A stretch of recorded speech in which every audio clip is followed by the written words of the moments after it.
11th class Sindh text से mathematics की exercise 2.2 question number 3 का पार्ट नंबर 1 एग्ज़ाम का क्वेश्चन है, यानी कि बोर्ड के एग्ज़ाम्स में ये क्वेश्चन आया करता है। इसमें यह है कि दो कम्प्लेक्स नंबर्स की मल्टीप्लिकेशन इक्वल्स टू तीसरा कम्प्लेक्स नंबर। तो दो कम्प्लेक्स नंबर्स की मल्टीप्लिकेशन को पहले हम पिछली किसी वीडियो में पढ़ चुके हैं और वो हम अब करने जा रहे हैं। ये पहली जो ब्रैकेट में चीज़ें हैं उनको ए और बी एज्यूम कर लेंगे, दूसरी ब्रैकेट में जो चीज़ें हैं उनको सी और डी एज्यूम करेंगे। तो फिर फार्मूला लगाएंगे मल्टीप्लिकेशन का। वो ऐसे होगा कि ए सी माइनस बी डी। तो ये देखिएगा ए सी 2x, यहाँ देखिएगा ये ए सी मल्टीप्लाई करने से 2x आ गया, माइनस बी डी, तो ये बी डी मल्टीप्लाई करने से 3y आ गया। तो इस तरह से हमारा जो फार्मूला है यानी ए सी माइनस बी डी वो यहाँ पर इस तरह से हो गया जैसा मैंने बता दिया। होने के बाद की सूरत हाल ये है फार्मूले के लिहाज से, वो यूँ होगा ए डी, ये ए डी आया, मल्टीप्लाई करने से 3x बन गया और फिर प्लस के साथ बी सी, तो ये 2y बन गया। ये फार्मूला जिन लोगों को याद है और उस फार्मूले पर काम करना आता है उनके लिए कोई मसला नहीं है, पिछली किसी वीडियो में सिखाया हुआ है। अब आगे चलते हैं। तो इक्वल्स टू करके तो वो तीसरा नंबर कम्प्लेक्स वाला नीचे उतार दिया। अब अप्लाई करेंगे इक्वलिटी ऑफ कम्प्लेक्स नंबर्स, यानी कम्प्लेक्स नंबर्स की इक्वलिटी का जो कानून है वो अप्लाई करेंगे। और वो ये होता है कि वो जो रियल पार्ट है equals to real part, real part जो है वो कोमा से पहले वाला होता है और इमेजिनरी पार्ट कोमे के बाद वाला। तो अब आप ये देखिएगा, ये इस पूरी ब्रैकेट में ये रियल पार्ट है और ये इमेजिनरी पार्ट है, और इस पूरी ब्रैकेट में ये रियल पार्ट है, ये इमेजिनरी पार्ट है। तो real part equals to real part यहाँ आ गया, ये देखिए 2x minus 3y equals to -4। Number 1 equation का नंबर लगा दिया और इसके साथ फिर दूसरा ये 3x प्लस 2y, इसको इक्वल करना है दूसरे के साथ ये 7, ये कर दिया, इसको नंबर 2 लगा दिया रोमन में। अब बात यह है कि मल्टीप्लाई करने की ज़रूरत है 1 और 2 को, यानी इन दोनों इक्वेशंस को मल्टीप्लाई करने की ज़रूरत है। क्यों? इसलिए कि हम यहाँ से y को एलिमिनेट करना चाहते हैं। तो y को एलिमिनेट करने के लिए मुझे ये करना है कि यहाँ पर इन दोनों वायों की तादाद को बराबर कर दूंगा। इसको 2 से मल्टीप्लाई करूंगा तो -6y बनेगा, इसको 3 से मल्टीप्लाई करूंगा तो ये भी 6y बनेगा लेकिन प्लस में। तो दोनों 6y और 6y प्लस में बनेंगे, जैसा कि यहाँ पर ये देखिए मल्टीप्लाई करने से ऊपर ये पूरी इक्वेशन को मल्टीप्लाई करना पड़ेगा। याद रखिए कि किसी एक चीज़ को एलिमिनेट करने के लिए जो आप काम कर रहे हैं तो वो पूरी इक्वेशन को मल्टीप्लाई करना है। तो इस इक्वेशन को 2 से मल्टीप्लाई करने के साथ ये बन गया 4x minus 6y equals to -8। इस पूरी इक्वेशन को 3 के साथ मल्टीप्लाई करेंगे तो ये बन गया 9x plus 6y equals to 21। अब ये करना है कि इन दोनों इक्वेशंस को ऐड करेंगे। तो ऐड करने से ये कैंसिल हो जाएंगे ये आपस में, जैसा कि ये अब मिसाल के तौर पर इनको कैंसिल कर दें और फिर जो रह जाएगा 4x एंड 9x आपस में मिलकर 13x बनेंगे, और इधर जो है -8 एंड 21 ये इनका जब हिसाब करेंगे तो प्लस वाले में से यानी ये 21 में से 13 रिजल्ट आएगा। ये चीज़ें भी छोटी क्लास में सिखा दी जाती हैं, यहाँ सिखाने की ज़रूरत नहीं है। तो इस पूरे का रिजल्ट एडिशन क्या ये आएगा कि y वाली दोनों टर्म्स ऊपर और नीचे से कैंसिल हो जाएंगी प्लस और माइनस होने की वजह से, और 13x इक्वल्स टू 13 आएगा। ये अगले पेज पर ये हमने रखा हुआ है। ये जो अभी बात बताई है पिछले पेज की, तो ये अगले पेज पर एडिंग 3 and 4, यानी वो जो पिछले पेज पर जो इक्वेशंस थी उनको ऐड करने से, जो पहले बता चुका हूँ कि 13x = 13 आता है, तो सो वो ये आ गया, मैंने लिख दिया यहाँ। और अब 13x = 13 में से ये निकल आया x = 1। अब आगे आसान है मसला कि ये जो x = 1 वाली जो बात है ये पुट करनी है ये इक्वेशन नंबर 1 में। तो इक्वेशन नंबर 1 को मैंने आसानी की खातिर लोगों को दिखलाने के लिए यहाँ सामने लिखा है।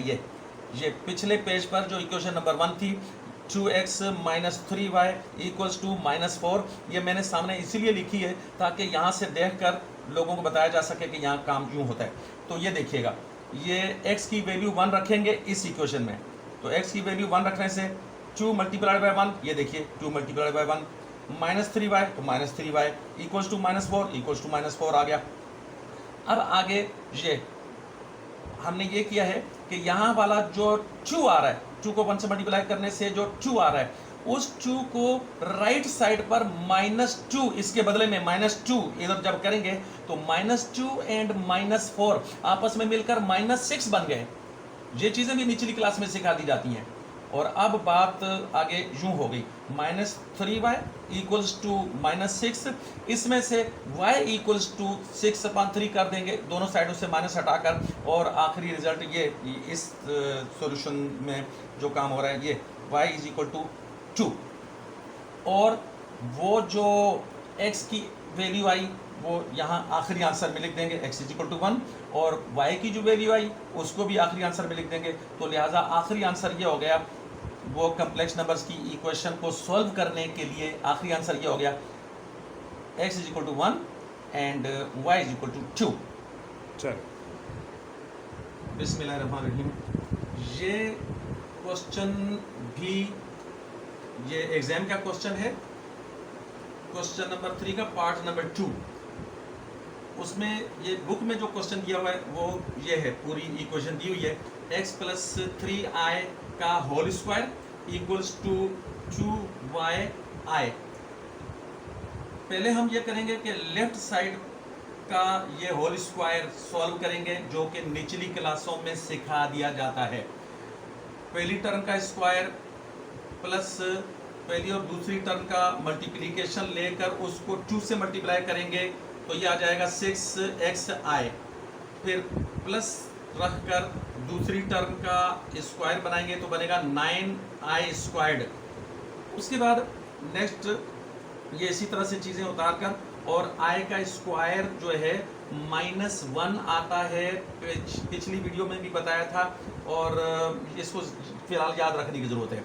उसके बाद ये जब -1 को 9 से मल्टीप्लाई करेंगे तो ये 9 का साइन चेंज हो जाएगा, तो -9 आ गया, और ये बाकी चीज़ें इसमें। अब ये करना है कि जब ये सॉल्व हो चुकी लेफ्ट हैंड साइड, तो इसके साथ आगे ये 2y(i) ये रख दिया, लेकिन यहाँ पर ये जो लिखा है नंबर 1 इम्प्लाइज दैट, इसका मतलब ये है कि नंबर 1 की शक्ल ऐसी बन जाती है। हाँ तो ठीक है, हमने पहले लेफ्ट साइड को सॉल्व किया और फिर वो नंबर 1 की शक्ल को ऐसे बना दिया, वो इसके अंदर यानी वैल्यू रखकर। और आगे चलते हैं, ये x² + 6xi = 9 + 2y(i). इस सिस्टम के बाद आगे देखिए कि ये -9 जो है इक्वल टू के लेफ्ट साइड पर, इसके बदले में इक्वल टू के राइट साइड पर 9 रख दिया, यानी +9 कर दिया, तो बस ये स्टेप बन गया। आगे फॉर्मेट द ऑर्डर्ड पेयर्स, जो चीज़ें पिछली किसी वीडियो में सिखाई जा चुकी हैं, ऑर्डर्ड पेयर्स बनाने का तरीका, ये x² को रियल पार्ट करके लिखेंगे, प्लस को गायब किया, कॉमा लगाया, और 6x लिखा, i को गायब करके ब्रैकेट को क्लोज किया, इधर से भी ब्रैकेट पहले ही वो बनी हुई होनी चाहिए। उसके बाद इक्वल टू, इसको भी मतलब है कि ब्रैकेट की शक्ल में, ऑर्डर्ड पेयर की शक्ल में लिख दिया, जो कि पहले ही हम सिखा चुके हैं। अब नेक्स्ट काम यहाँ ये applying the equality of complex numbers, वही कम्प्लेक्स नंबर्स की इक्वलिटी। यहाँ देखिए ये रियल पार्ट के साथ इक्वल होगा, x squared is equal to 9 and 6x is equal to 2y। तो ये दूसरे पेज पर मैंने लिखा हुआ है, ये x squared is equal to 9 and 6x is equal to 2y। अब ये जो एक्स स्क्वायर्ड के सामने 9 है, स्क्वायर हटाने से जो है वो रूट लगाया और रूट के साथ ही प्लस और माइनस को भी लिख दिया जाएगा इकट्ठे। तो स्क्वायर हटाने से पीछे x रह गया, x is equal to plus minus root 9, फिर ये 6x इक्वल्स टू 2y, तो y is equal to 6x upon 2। ये निचली क्लासों का काम है, यहाँ पर सिखाने की जरूरत नहीं है। आगे ये x is equal to plus minus 3, root के अंदर से जब 9 का स्क्वायर रूट निकलेगा तो वो प्लस माइनस 3 ये लिख दिया, और y is equal to 3x, इसका रिजल्ट ये आ गया। और यहाँ पर अब देखिए बहुत आसान काम अब हो गया है।